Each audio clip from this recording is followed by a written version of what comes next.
उत्तर प्रदेशच्या ग्रेटर नोएडामध्ये उद्यापासून सेमिकॉन इंडिया 2024चं आयोजन करण्यात आलं आहे।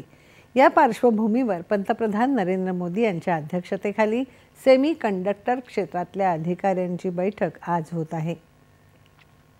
सेमीकंडक्टर क्षेत्रावर आधारित 3 दिवस चालणाऱ्या सेमिकॉन इंडिया या परिषदेत देशविदेशातील 250हून अधिक कंपन्या सहभाग घेतील।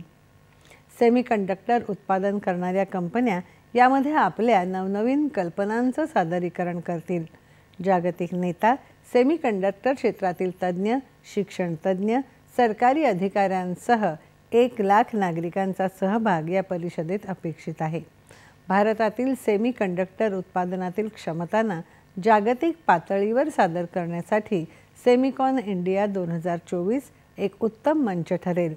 सेमीकंडक्टर आधुनिक जगासाठी महत्त्वपूर्ण असून मोबाईल फोन, वैद्यकीय उपकरणं, वाहनं तसंच इलेक्ट्रॉनिक उपकरणांसह अनेक वस्तूंच्या निर्मितीसाठी सेमीकंडक्टर आवश्यक आहे।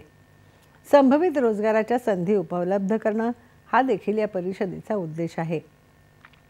भारताने पहिला सेमीकंडक्टर उत्पादन प्रकल्प डिसेंबर 2021 मध्ये 76,000 कोटी रुपयांच्या गुंतवणुकीसह सुरू केला होता। भारत गुजरातच्या साणंद इथे micron high and semiconductor plant बनवत असून या वर्षीच्या अखेरपर्यंत हा प्रकल्प पूर्ण होईल।